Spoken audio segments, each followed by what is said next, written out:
It should be at regional office level only. Good morning, sir.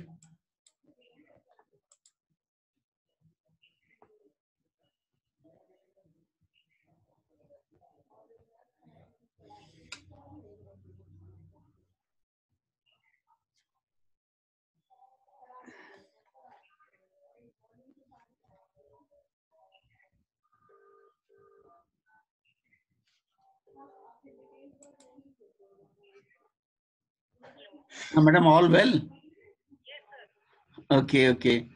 Okay, I'll check with the Dr. Seema also. मैंने join कर लिया है. अच्छा, ठीक है. Thank you. Thank you. Okay.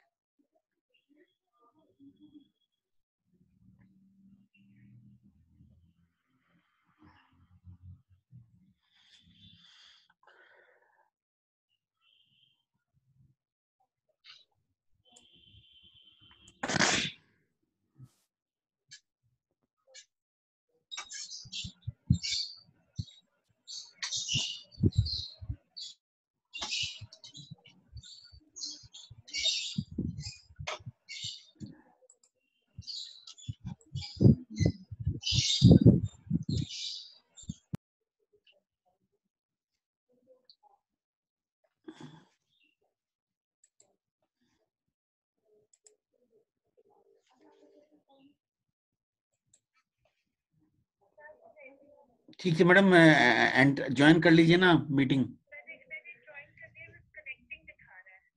अच्छा, ठीक है madam. Okay okay, thank you.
Hello, good morning.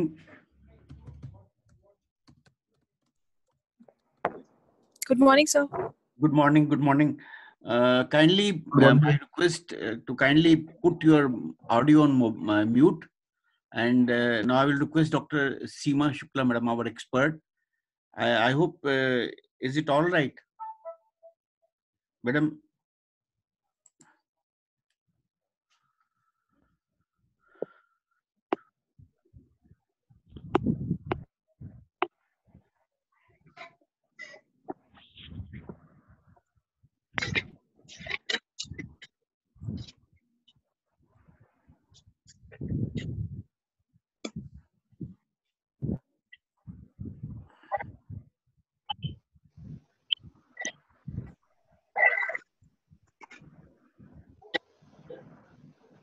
Dr. Seema?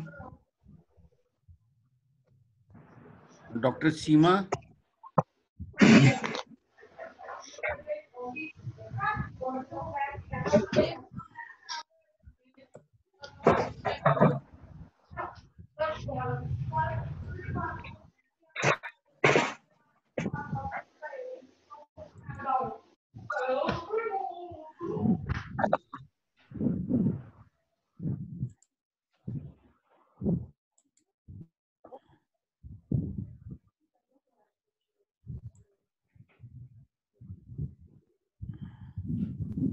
Seema madam, am I audible?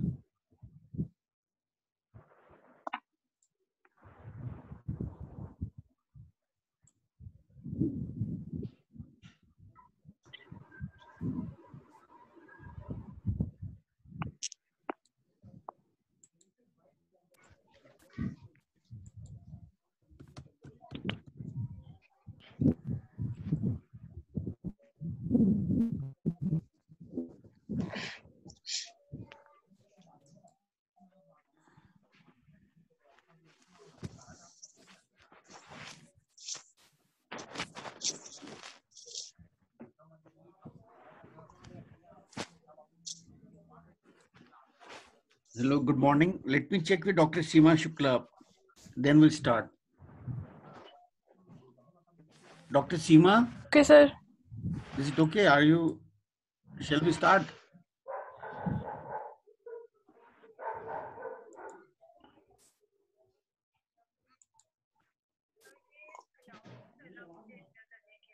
मैं तो admit all कर रखा है if you are waiting.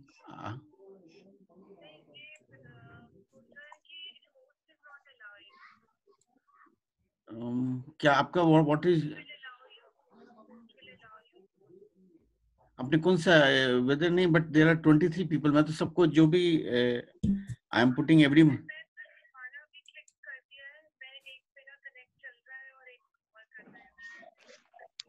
मैंने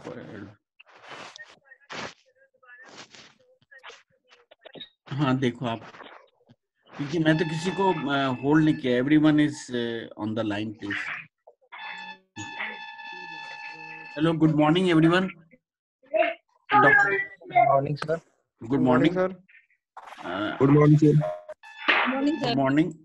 Afternoon, sir. Look at the Dr. Seema is trying to connect the line. In the meantime, I will just refresh the things. And like what Dr. Pramod sir has mentioned, to kindly switch off the video. I request everyone to kindly switch off the video and right, and put your audio on mute. Is there? So we will start as soon as Dr. Seema is on the line, please. Probably she will connect immediately. She's also trying. Meanwhile, there were 2 queries which we had sent to the response Dr. Seema had sent, and it was communicated to all the our learners. I hope you have got the response. Then I have sent some email also and some additional assignment also I have given. I hope you will be able to attend to same also. But my request is to kindly go through the lesson ISO 22000 properly. Is it Seema Shukla, madam? This one, there is a Seema student probably also. Yes.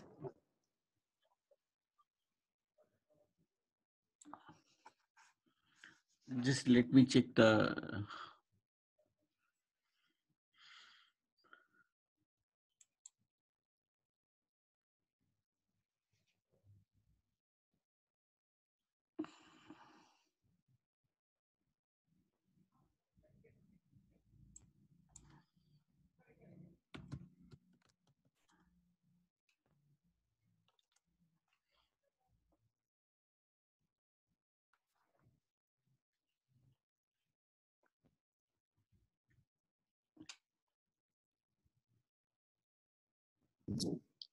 Hello?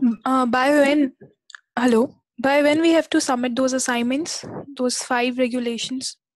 No, I mean, sir, you.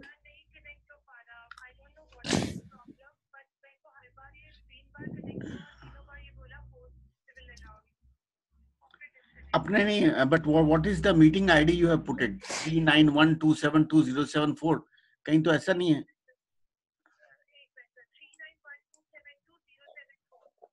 हाँ.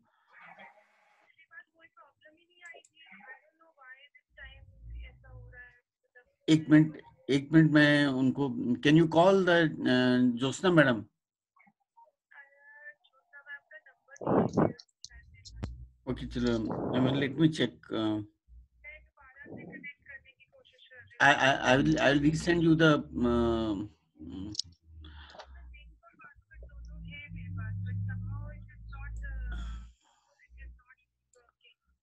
Okay, because there are 30 participants, or just say someone is coming, I admit all I am putting. Try it again. Try it again. Okay.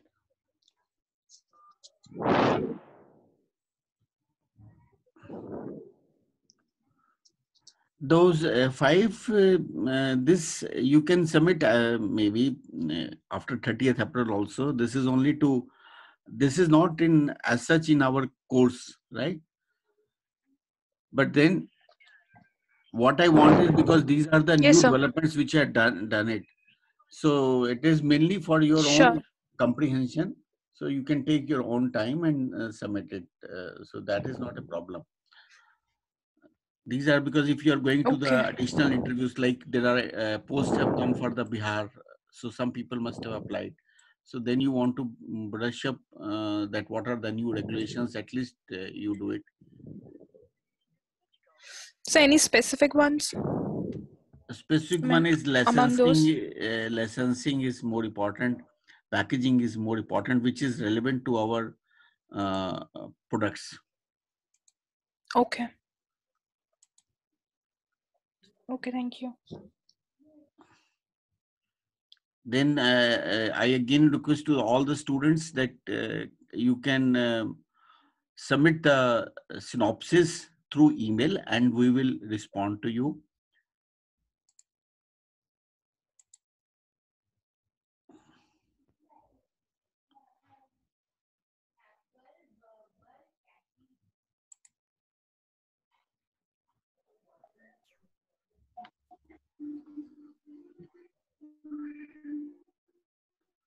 And maybe something like very interesting things are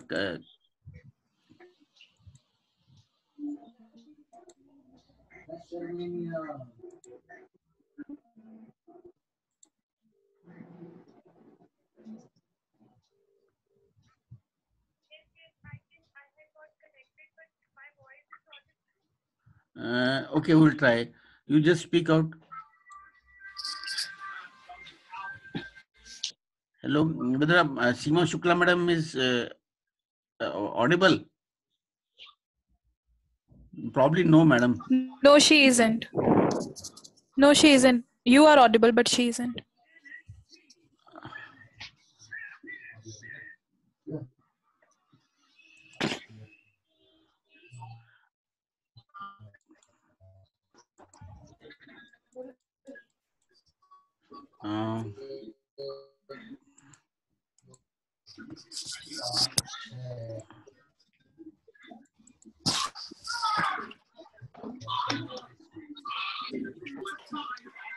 Madam, you check your mic because from my side.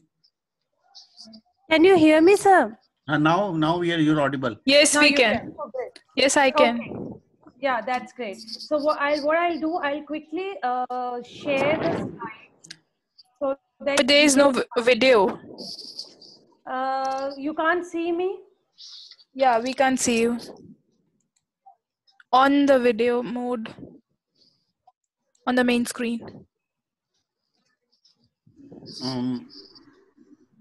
Yeah, some screen is being shared. Madam, you shared your screen. I have shared my screen. Can you all see something on the on Yes. Yes. Yes. Okay, But great. it's still you know bluff. Now Yes, we can see. We can see now. your Okay. presentation is visible, madam. That's great. Okay, so what I'll do, I'll just quickly, I think we have already lost 10 minutes of our time because of these connectivity issues.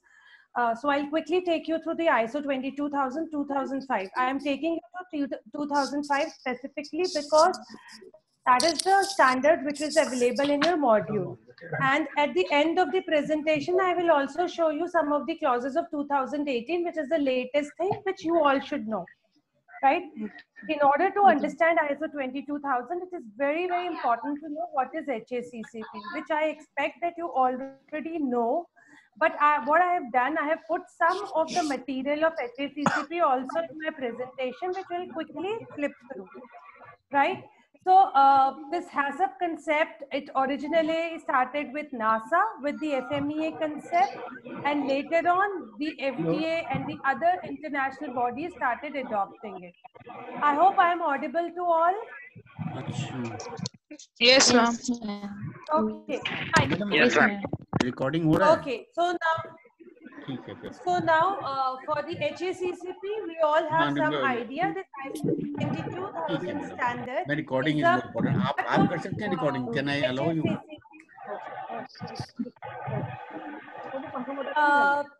But it is not exactly Okay, I'll try to. HACCP standard. It is basically a management system standard which aligns its principle to the. And this HACCP So can you please mute others? Okay, I'm doing it. I'm doing it. Okay. Okay. So, this is aligned with the Codex HACCP, and we have steps and 7 principles of HACCP. They are very clear and requirements of prerequisite programs, which many of the shoulds, when in a standard says should means it may or may not be applicable to you. But as soon as the word shall comes into the picture, that means requirements stated in that particular line becomes mandatory. So whenever you read ISO 22000 standard, make sure all shalls are something which you need to implement. And the prerequisites are being divided in a proper fashion in for example, all the premises layout, water structures thing, one place, then all the sanitation things, cleaning, hygiene, all those practices in the other stage, then equipment design in the one stage. So they were become very structured and logical in the food safety management system. It is compliant to Guide 72, which is now called ISO 17021, which that means it can be audited. There can be an accreditation system. While the Codex HACCP or the HACCP, which you all know, is a guideline document, while the ISO 22000 is something like a management system standard which can be audited. It is written in an auditable format. It is very clearly describing the role of the management, which we generally in the HACCP, I used to put in my slide as a step 0, Madam, which was you not entered there in with the what Codex name? as JD. we have food safety policy, objectives, management reviews, and communication system. They are very clear documentation requirements. That means there are a set of procedures which needs to be mandatorily produced. There's a set of documentation related to your hazard analysis which needs to be produced. You need to verify your prerequisite program. You need to present your plans to the develop the plans, implement those plans, and verify those plans. There is a clear separation of validation and verification, which was not there in the Codex HACCP. So there's a prerequisite program as usual. There's a HACCP system. All these has to be derived from the regulatory needs. And then over and above comes the ISO 22000. These are some of the acronyms which you must be knowing: standard operating procedures, HACCP. Prerequisite program definition, which is very important. It's nothing but your GMP, GHP, and the other practices. That means your basic cleanliness, your design of the equipment. That means the equipment should be designed in such a way that you can easily clean them. Then there is a layout of the how you are placing, where you are putting your washrooms, toilets, where the workers' entries, change rooms are there. So all these things are coming under your prerequisite program. Apart from these, the quality of the water, the maintenance system, all are covered under your prerequisite program. So if I put prerequisite programs, they will come under the, at least these parameters must be. We have put recalls also here, but recalls may not be directly. There is a separate requirement for procedures. But in order to have the recalls in place, the basic PRPs, the basic systems needs to be put in the place. This is the HACCP 5 steps, if you see. But step 0 is management, which is well defined in Codex also. And then we have all the 12 steps, that is 5 plus 7. And then from the at the start, there is management requirement, and at the end, there is an operational phase which you need to maintain your HACCP plan. I'm not going to talk much detail on the HACCP because you will have several, you must have already know, I expect that you know it, and you must have already done several activities on the HACCP. So this is step 1 is maintain the team, and then there's something on the description of the product. I've tried to explain it to the maximum level so that you can understand that when we say product description, it is not about just raw material, but the finished product, the storage conditions. So some formats are also given for you so that when you go in a, or when you apply it in a particular food industry, you can actually see how, what kind of a product description sheet you have to maintain.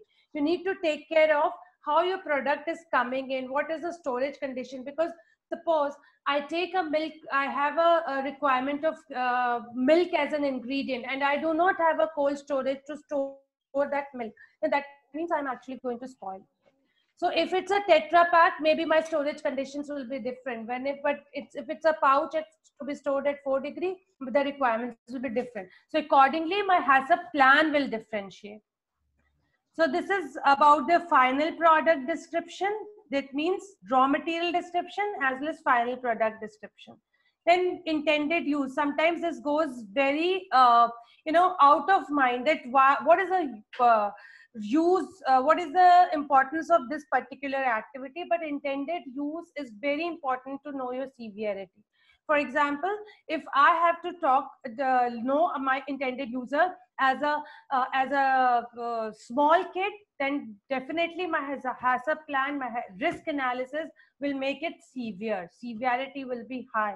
For example, I'm manufacturing Horlicks. The Horlicks is being manufactured by a general public, and I'm specifically manufacturing the Horlicks content for a lactating mother, or I'm manufacturing the Horlicks content for the junior Horlicks. That means the one who are less than 4 or 5 years.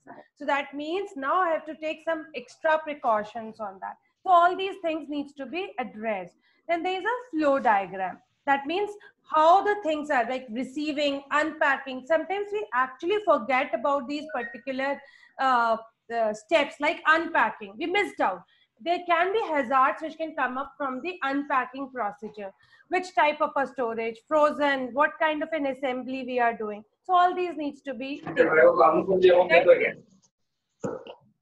Then we come to the our next level, that is our hazard analysis for identification of hazard as physical, chemical, and biological. So we all know physical is something on the metals, chemical is more of chemical in nature, like detergents and insecticides, and then there are biological. I think there's a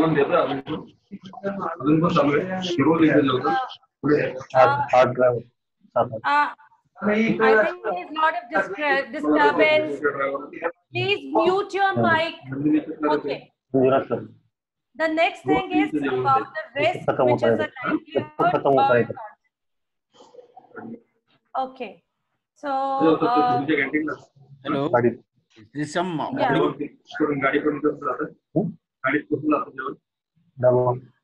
Amol Patil ji, I think आपका mic mute please कर दीजिए. definition of the risk, likelihood, and consequences, right? So I have tried to develop a simple scale where I've given 1 to 5 for your reference as a case which you can actually apply. So we have a likelihood and 1 point and consequence on the other, and we can have low, medium, and high risk. Something which is of the severity, the death can occur 4 or 5 region, and which has a high consequence will come under a high risk category. This is an example of a hazard analysis sheet and a very common example of hazard plan, which will cover all these monitoring, corrective actions, critical limits, all those parameters. We have a clear definition in 2005 on the validation, verification, and monitoring. Validation primarily deals with obtaining the evidences that when I'm going to apply my control measure, it is actually going to lead to an effective control. While verification is after you apply your control measure, you try to verify whether everything is going as per plan. And monitoring is a planned sequence of activities. So let's see how the food safety approach is going in 22,000. We have an interactive communication. That means we are combining the internal and external communication. We have a very clear food safety policy with measurable objectives. आपका तो off नहीं हुआ ना मतलब video और audio. Food safety team leader responsibilities are defined, and there is enhanced validation requirements. Traceability is very, very important, very clearly mentioned. One of the clauses there on the traceability. We talk about process performance. That means you are trying to evaluate your process performance. You treat each of your activity as a process. Then there is a concept of continual improvement. That means you set up the objectives on and related to food safety and try to see how they are going to improve in the near future. For example, let's say I wanted to achieve that all my staff reach to all my food handlers have a particular level of training. I can develop a scale and I can start with, let's say, in a 1 to 5 scale. Let's start that everybody should have a basic training level 3. They go above the basic, little more than this, 4, or little above 5. So you need to define your continual improvement activities. Understand and fulfill the requirements. You need to list down what your customer is desiring. That means in case he wants you to give your packaging material free of migrations, then you have to make sure that this is identified as a hazard and you have an appropriate control measure devised for it. And also similarly for the regulatory requirement. For example, there are certain hazards like aflatoxin. For example, I'm dealing with peanuts, I'm dealing with nuts, cashew nuts. I'm making an ice cream which contains a cashew nut. But I never tried to identify aflatoxin as one of the hazards. Now, how will I understand that aflatoxin is an important hazard? Because I'll see what are the hazards related to all the raw material, including nuts, milk. So I need to find out. Even at present, you may have to identify aflatoxins in milk, because there is a recent study of FSSAI and aflatoxins in milk products, dairy products. So try to see whether I have identified, review your hazard plan depending upon the new studies, new regulatory aspects which are coming up. This is the food chain which is described in ISO 22000, which covers a direct supplies and indirect supplies. And each supplies, if you see, there is a level of interaction between the each supply. That means you cannot have a standalone kind of a thing going on. There are regulatory agencies and they are consumers. This is the ISO 22000 model, which starts with plan that talks about the clause 7, where planning, realization, pre-steps. Generally, we consider that as soon as I went into preliminary steps, hazard analysis, validation, making the hazard plan, I have entering a PDCA do concept. But these are all part of your planning. So that means you are actually doing a lot of planning and then you implement your system so that you make sure that it is able to achieve the desired results, to monitor, take corrective actions, verify your system and improve it. Now the structure of ISO 22000 there's a food safety system responsibilities, there are management responsibility, there's a concept of resources, planning and realization. This is clause 4, 5, 6, 7, and 8. Clause 4 is food safety management system, management responsibility, resources, and realization.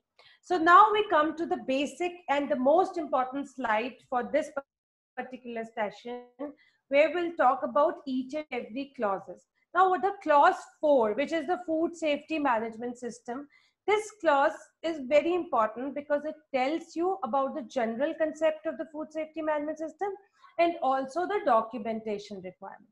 Now, in the general requirements, it tells you how your business is, how your overall design of the system is, and it also tries to make sure that you identify any outsourced activities.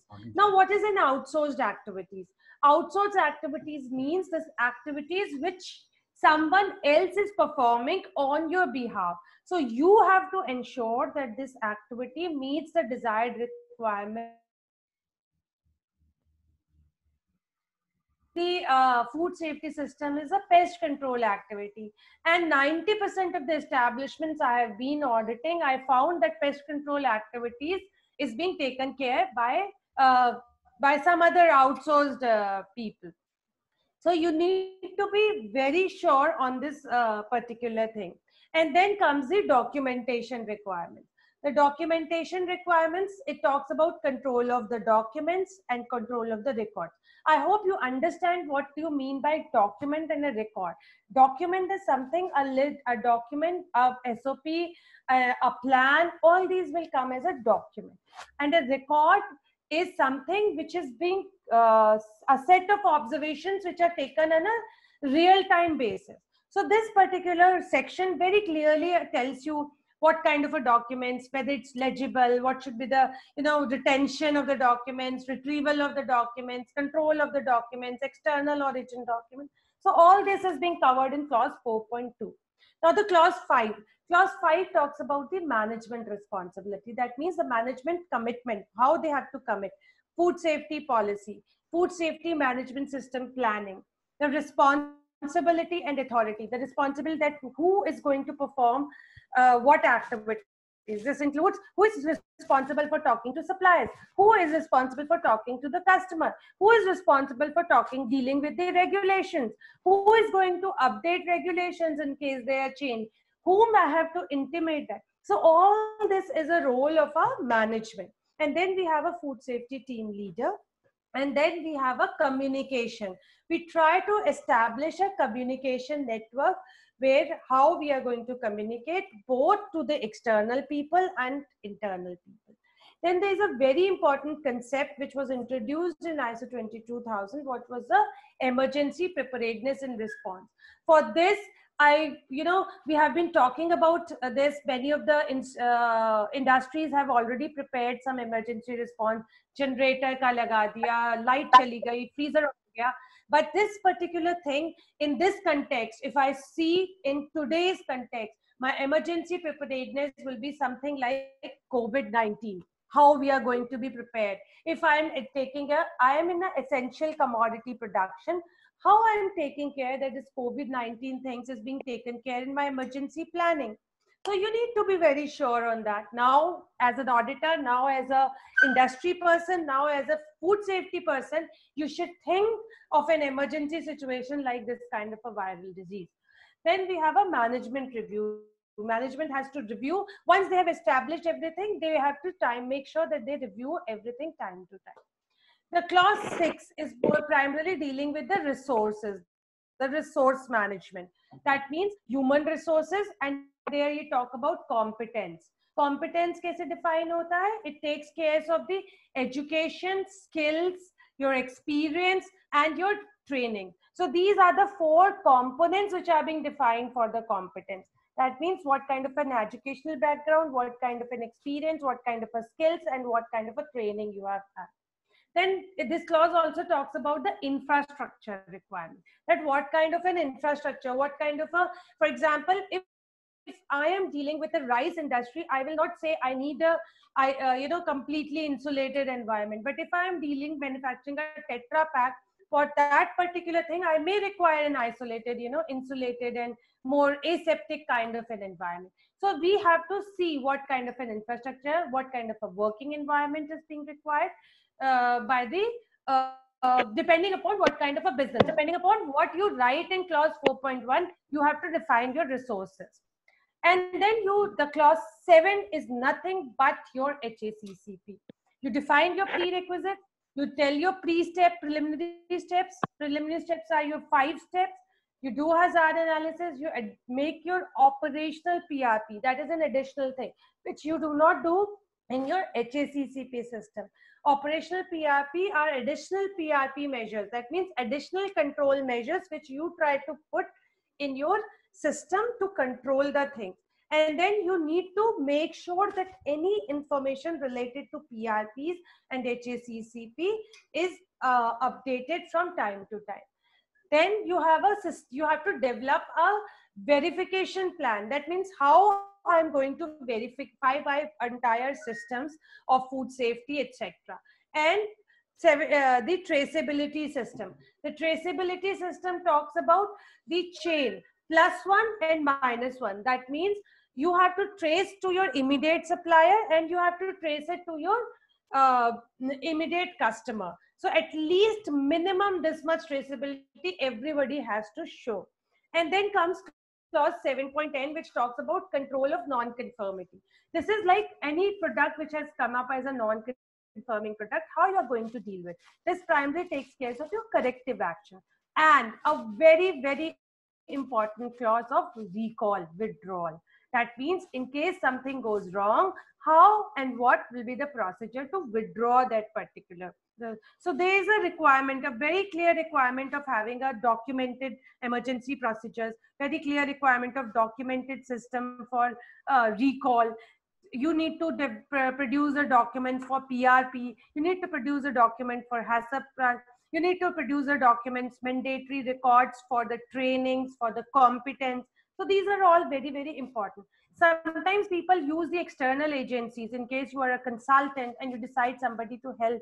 Then also this standard says even if you are using external resources to make your system, document that and provide their competence. And then comes the validation and verification and improvement. The validation, we already talked, it is a system of trying to obtain evidences that my HACCP plan is going to work perfect. So validation is a very important thing, and they have very clearly said that validation has to be done prior to your development of the HACCP plan. Then there is a control of monitoring and measuring devices, that is primarily your calibration. So you need to do the calibrations.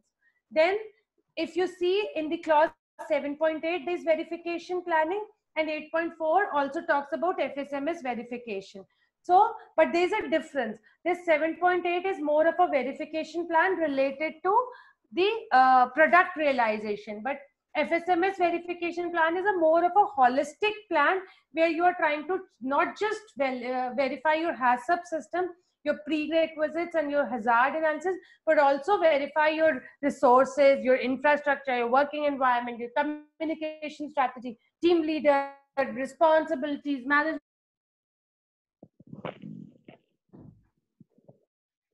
So this is in general the 2005, but now we have a new version of ISO 22000-2005, that is 2018 version. Now if you see, the basic concept and crux remains the same with some additions, which we have already covered in our previous lecture on the new features of 2018. In case somebody has missed it, they can use that, sir can make it available to them. And you can see now it is 10, 10 clauses structure as any other management system structure. So I will not go in much detail with 2018 because time is also short, and I'm left with only 4 minutes, I think. So in case anybody has any questions or something, if they cannot ask right now, they can always have the privilege to contact sir, and he'll forward me the questions and I can send you the responses to that. Right? Over to you, sir. Thank you, madam. There were already, like with your previous slide, we have already shared with all the learners. and whatever those 2 queries were there, so they were also shared. Okay. In this, there are only two questions which has come. One is very basic. Right. What is PDCA? So maybe you explain. Okay. And the second is Okay. about 2005 to 2018. What are the differences are there? And meantime, I will also check up for what are the other questions are there. Right. There is a requirement of updation in food safety objective every year in any company who has ISO 22000. This is Okay. from Okay. Tarun, So okay, sir. Sir, Madam, I'll start with. yeah, and there is a show to show the point below 7.9 is asking one participant. And there is a question about traceability also. Maybe you take one by one, I will explain to Okay, maybe I can take first 3 questions and then Right, I can, you can always. I have put again the slide for after 7.9. It is 7.10, control of non-conformity. Okay, so I have addressed the last question and I again start with the first question, PDCA. If you see how I have aligned this particular slide, which currently may be visible on your screen, it's the framework of ISO 22000. I've tried to put it in the form of a PDCA. PDCA means plan, do, check, act. It is also called the Deming cycle. You can Google and see what does a PDCA mean. Any management system standard, any ISO standard are aligned in the form of a PDCA. That means there is a lot of planning. Whenever you, for example, if I have to go from my, let's say from my house to IGNOU, then I have to do a planning. That means I have to reach IGNOU at 9 a.m. in the morning. That means I have to do certain planning. I have to make sure that I start, because looking into Delhi traffic, maybe I have to start at 8 o'clock, make sure that I reach 5 minutes early. All these parts will come as a planning. Then I have to book a cab. I have to make sure what I have to present. I have to get my slides ready. So there's a lot of planning which you need to do before you start the activity. And this is all part of the plan. So if you see this clause 4, clause 5, clause 6, and partly clause 7 is part of planning. That means you're trying to understand your system. What is my food safety system? What kind of a documents I will require? What kind of a management is deciding the overall policy, objectives, responsibilities, communication strategy, resources, infrastructure, work environment. We are all planning for it. You are trying to list down your prerequisite. You are trying to list down what are the hazards, what will be my hazard plan, how we are going to do. So if you see actually up to 7.6 and 7.8 also is part of planning. Then 7.7 is actual updation of the information, and 7.9, 10, this is all part of do. And then validation, verification and improvement comes as a part of check and act. That means you see, मैं आज 9 बजे नहीं पहुंच पाई IGNOU. That means there was something missing. Either there was more traffic or I started late. So I have to keep that buffer again and improve my system to reach on time next time, right? So I hope that that answers the PDCA part. The second question, sir, can you again? I mean, I heard that somebody talked about traceability also. Yes, there is so about traceability. Yeah, traceability is there, and you explain traceability, then explain. Okay, so traceability system is basically tracing the chain of activities. Now, the tracing a chain of activities, what has happened, it is both tracing like the raw material has gone to the which product and which batch. For example, tomorrow I get a batch number, then I should be able to understand what all material has gone. Then I have to go beyond the boundaries from my organization and go to the level of supplier, and beyond the boundaries, I should know to which customer this batch number is gone. Because what will happen in case I found some problem in a particular batch number, I need to go back, do a backward and also to the forward to the customer so that I can intimate, please don't consume this batch, or this batch is having some problem or something like that. Right? So that is about traceability.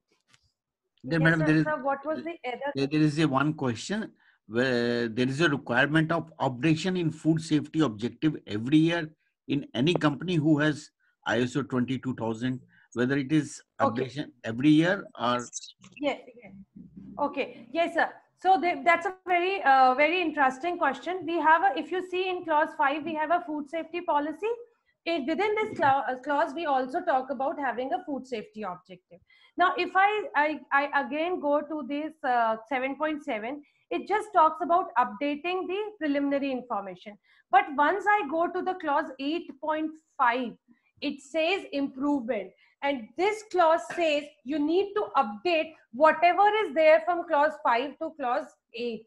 And there it also requires that at least annually. That means every year you review your objectives, and if required, you need to further update them. If required, because that decision is being left to the organizer. For example, if I go into zero defect, do you think I can go beyond zero defect? So I need to maintain that. So you need to decide what is going to be your objective, and accordingly, if need be, yes, you have to make them more stricter, but you need to review at least annually and update them if required. Then, madam, there is a one question is about share different formats of traceability and CCP as per different industry. Maybe we can send through email. Yeah, we can. Yeah. And some question is about recording. Recording, we will share it. We have already shared the probably, and tomorrow we'll share the recording of previous and also. That 2018 has been explained, but can you explain afterwards? There is this question you can take. There are CCP according to industry and product, but from where I can get data to define which should be my CCP. Okay. Let's understand how the CCPs are defined. The CCPs are critical control points. The first thing which you can get from any sources is the list of hazards. That means you have to find out what are the regulations, what are the regulatory requirements with respect to your raw materials. You have to find out the regulatory requirements with respect to your products, with respect to the any other product contact material. That includes your packaging material, the kind of utensils, equipments, or something whichever thing which you are using. So you need to find out. Then you will have a list of hazards. From these hazards, you try to see what you are already taking care, addressing the PRP, and the other control measures will come up from the operational PRP. What you cannot control. I'll request please mute. ठीक है ना यार, ध्यान रखो। अर्जुन जी ये वो करदुल जी ये बोलने की बात हो गई यार। ओके, खुद से ही देखो ना बात तो ठीक है। कल को अपना देख कर अपना करो, ठीक ठाक बोल के कुछ भी पुलिस ना पकड़ ले। Okay, so apart from that, we'll have to I mean, depending upon what your critical, depending upon your decision tree and अरे वो तो कौन पी है वो मैडम कौन सी है वो मैडम आ रही है यार, which you think significant, you have to decide what is your CCP. So you can never get into aspect. For example, if I'm dealing with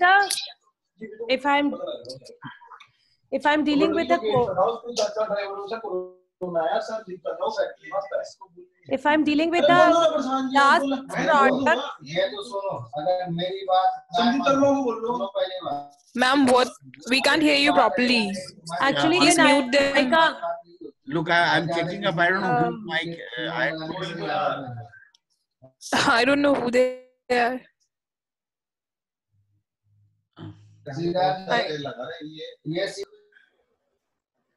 I don't know, but I mean that is too much of a disturbance. Okay, yes, yes. So if I consider for example, if I consider a glass industry, for example, let's say a Coca-Cola manufacturing bottles. So for them, the glass becomes a critical control point, because if there's a breakage of glass, ever had the chance to see a Coca-Cola bottles being packed, there's a chances that there are a series of glass particles which gets into the other side. So they have a system by which they remove certain lines and lines of bottles, because if there is even a single burst. So there's lots of lower bottles, and then there is an EBI machine where they check any external material or any glass particles. So depending upon industry, the CCPs vary. So what glass may not be that equal important CCP for a dairy industry or maybe a rice industry, but it will be very important for a beverage industry like Coke bottles. So we need to see, based on my list of hazards, based on my significant hazard, and based on whatever controls I have, that what is really, really critical for me. I don't think so you can get from anywhere a list of CCPs. Okay, madam, next is batch code is must in the bills for traceability. Maggie case, someone has asked. Vivek Kumar. Okay. The batch codes are one of the way by which you are trying to trace. It can be, ideally, the standard does not say anything on having a batch code. The standard says you maintain your traceability system. But if you do not identify your batch and lots, I don't think so you'll be able to trace. And that's why in order to do so, they give a batch number. Now, these batch numbers may be in a form of a barcode. It can be in any other form or identification, or a maybe given in a piece of a register, paper, or registers are being maintained. So anything can be done. But as such, standard does not use the term batch code as mandatory. But it is implied that some way you should be able to identify the batch numbers. So it could be through batch. Yeah, madam, one RCCP defined in a standard, or industry has to make their own. CCPs are CCP is defined that it is a control measure which is critical for your operation and which needs to be controlled and eliminated. If the hazard is to be controlled, it needs to be reduced, then it becomes a CCP. But standard is a very generic. It can be applied to a push cart person who is selling a ice cream. It can be applied to a one who is making a Horlicks. It can be applied to someone making a Coke. It can be applied to someone who's making an atta, and someone in rice, someone in dairy. So it does not talk about as such any specific thing, but you have to see. That's why the first clause says set the context of the organization, right? You need to know your organization before you start thinking of food safety.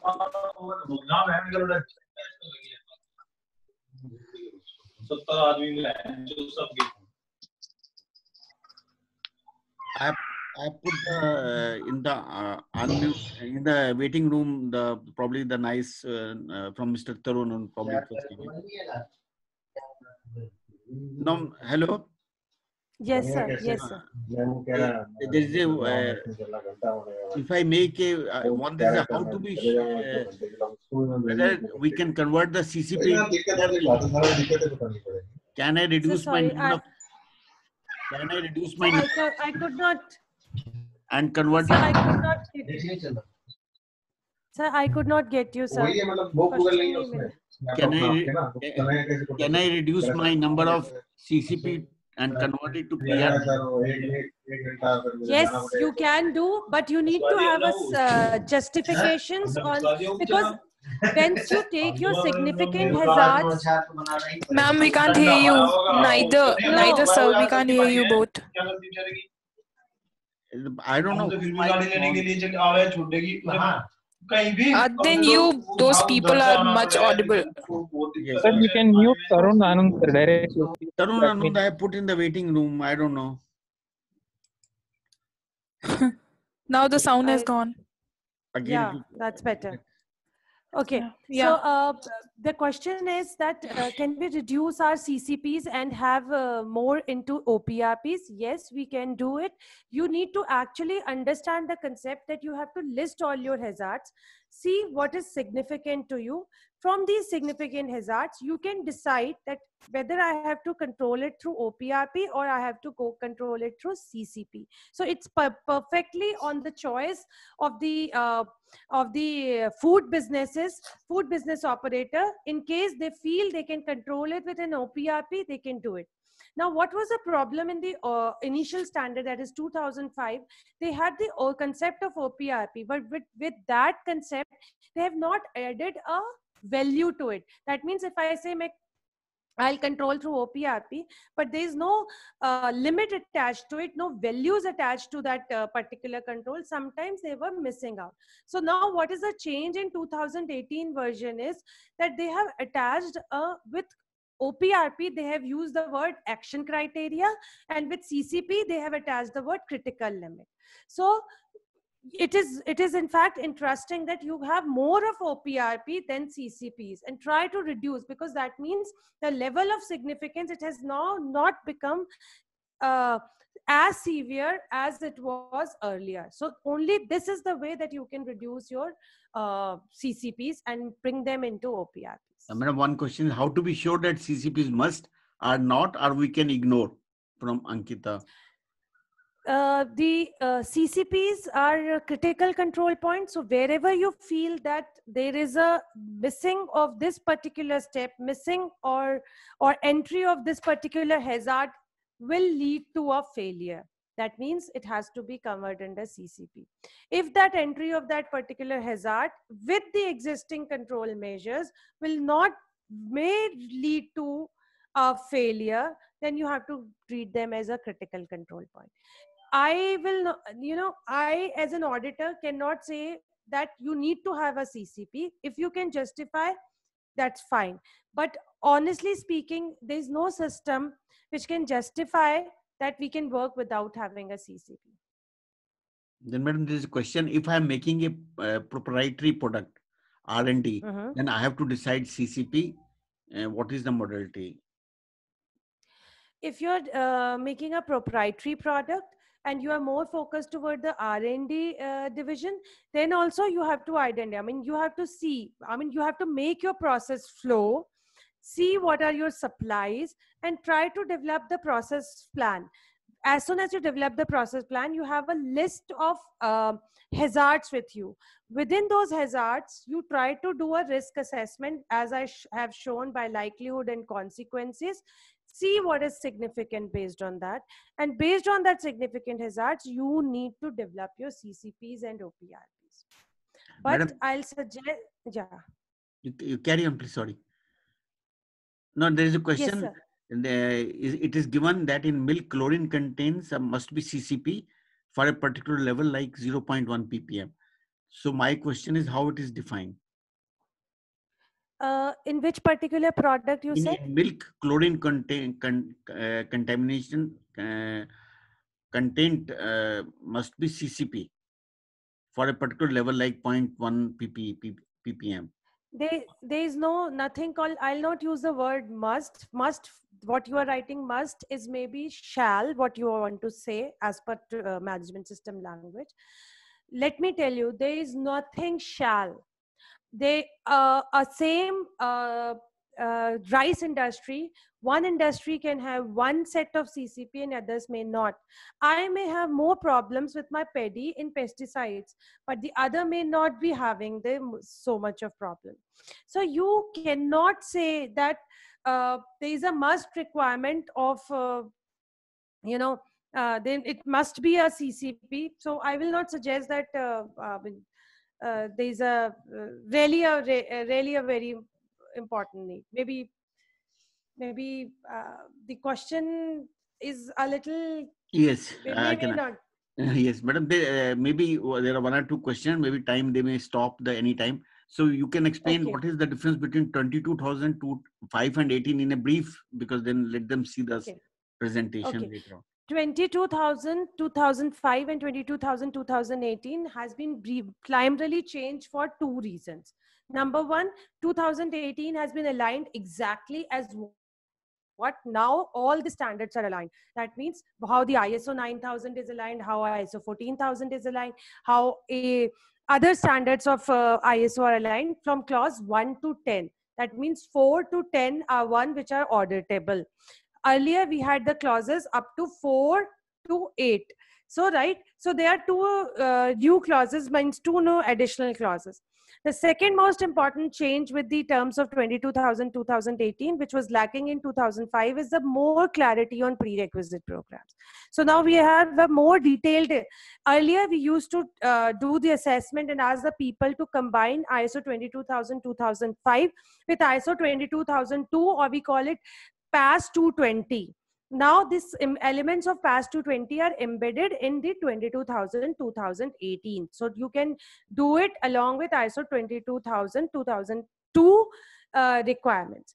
Then the third very important change is that there is a concept of risks and opportunities.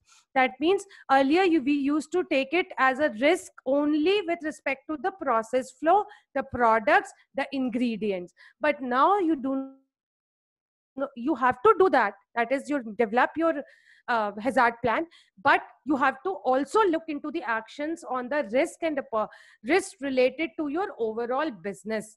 So that is a very, very important, because now you don't think it as a HACCP system, but overall food safety business. So that's a very important change. The next important change which has happened is the concept of OPRPs, where we have added action criteria to it. So that means it's become more clear. We are not using the term hazard analysis critical control point, that means HACCP plan, but we are using the term hazard control plan. That means hazard control plan. That means it is not just focused on CCP, but this plan will also include the elements of OPRP, very, very clearly OPRP. And then we have a more clear implementations of the PDCA cycle in this, as aligned in the other management system. So there's more alignment with food safety principle. That is the 4 pillars I talked about: interactive communication, PRP, HACCP. And then there are the 7 principles of the management system, which talks about leadership and customer focus and all those elements which I have already talked in my previous presentation, which I did it last week. So these are the key differences. Right, but whether any idea government is taking step to mandate 2018 version? The government will never like to mandate ISO standards, because this will be difficult for our normal, petty food manufacturers and others. So they will stick, FSSAI is having their own regulations and it will be sticking to the regulations. But they have published in 2018 a particular standard which is called third-party auditing guidelines. But that third-party people have been very clearly stated to follow the inspection mechanisms as defined in their regulations, and do not expect small manufacturers or large manufacturers to comply with 22,000. So I don't think so they are going to mandate. I mean, not in near 3 years or so. Yes, the students have requested to see the FFSAI. They have the, like what you're explaining, they have the guidelines for the audit indicated. Okay. Then what are the alternative measures that can be used in place of traceability? What, sorry, sir, what are the audit measures? No, alternate methods which can be used in place of traceability. Traceability is something which cannot be, there's no alternative to traceability. It's a mandatory shall requirement in 22,000 food safety, and ideally it may come up as a shall requirement in FSSAI also more clearly. It's already there in the implied form. Right. But there's no alternate for traceability. But to achieve that traceability, there can be several alternative measures to get to come into traceability, means to show how we are tracing the product. But there's no way by which we can save ourselves from traceability if we talk about food safety, not just 22,000. So that's why I said maybe FSSAI has an implied requirements of traceability, because it talks about mandatory requirement of recall, and recall can only happen if you have a traceability. Traceability. Okay, so madam. There's no alternate. Madam, maybe I thank you and all the participants who have. There are 1 or 2 questions. Like one question is, can we share the risk assessment PPT once again? But we will be sharing the complete PPT and the recording, so there is no need to worry. There are some generic queries that whom to send the synopsis. Please see your email I have explained. You can send it to me also directly, mksaluja@ignou.ac.in, right? Then the students are welcome to send. Then there are like what I made an additional assignment. This is voluntary assignment, so that you are busy and you are in, I would say, line with the new developments which are taking place with the FFSI. Probably, madam, we have this time we have explained to all the queries to the students, but they can also send through email, and we will respond to them next time. And very soon, within maybe after a gap of 1 or 2 sessions, we will have on the audit also, that how to the audited done. Is it okay? Okay. Yeah, definitely. So we can have a session on auditing. Or there are 1 or 2 sessions on audit. And I request all the students, I will have one session with the students. We want to know what is the scope of the MSc as this. So I will be taking an extra in between for 15 minutes. We will have a chatting session or interaction session where I can have your feedback that whether what should be the components of the MSc program. So with this, we close the meeting. I hope it is, Sure, sir. again, thank you, Dr. Seema, for voluntarily taking this meeting. And so I thank each and everyone, and particularly Dr. Seema Shukla and Dr. Josna, who is coordinating from our LCDI point of view. So is it okay? So goodbye and have stay happy, stay safe, please. Thank you very much. Thank you.